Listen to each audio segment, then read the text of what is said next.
হাত খরচের টাকা নিয়ে মায়ের সাথে প্রায় ঝগড়া হতো সাদের। তবে ঘটনার দিন টাকা চেয়ে না পাওয়ায় মাকে হত্যা করে ডাকাতি বলে প্রচারের চেষ্টা করে সাদ।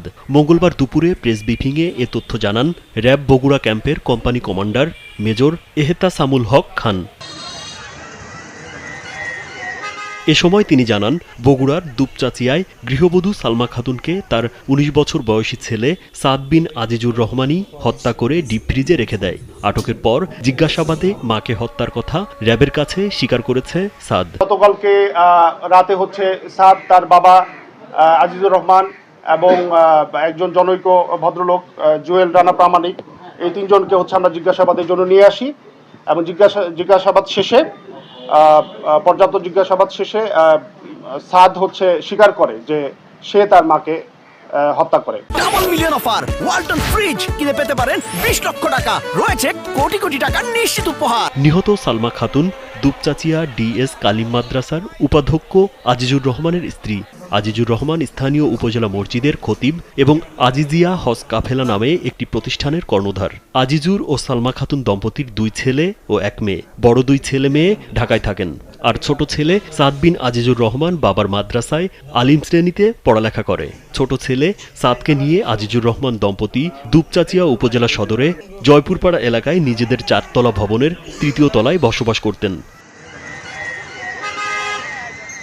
গত ১০ নভেম্বর নিজ বাড়িতে খুন হন গৃহবধূ সালমা খাতুন।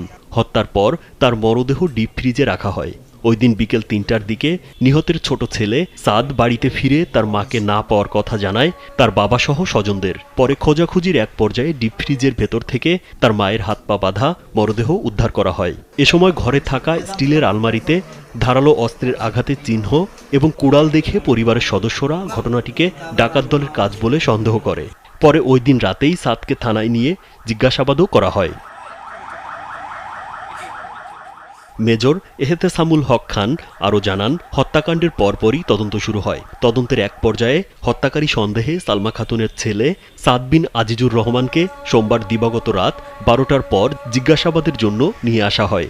জিজ্ঞাসাবাদের এক পর্যায়ে সাদ তার মাকে হত্যার কথা স্বীকার করে। ১২টার দিকে সে বাসায় ঢুকে নিজের যে চাবি, ওই চাবি খুলে ঢুকে দেখতে পায় তার মা বটি দিয়ে সবজি কাটাকুটি করতেছে এবং আমরাও ঘটনাস্থল পরিদর্শন করে দেখেছি যে উনি দুপুরে রান্নার প্রস্তুতি নিচ্ছিলেন।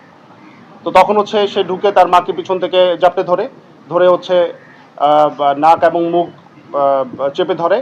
এর ফলে শ্বাসরোধে ভদ্রমহিলা মারা যান এবং এই ভদ্রমহিলা মারা যাওয়ার প্রেক্ষিতে যখন ধস্তাধস্তি হয় তখন এই বটিতে আঙুলের তর্জনী লেগে বেশ কিছুটা কেটে যায়। এটাও ভদ্রমহিলার শরীরে বা ভিকটিমের শরীরে আঘাতের চিহ্ন আছে, এছাড়া আর কোনো আঘাতের চিহ্ন ছিল না। সালমা খাতুন হত্যার পর মঙ্গলবার দুপুরে তার বড় ছেলে নাজমুস সাকিব বাদী হয়ে অজ্ঞাতনামাদের আসামি করে দুপচাচিয়া থানায় মামলা করেন।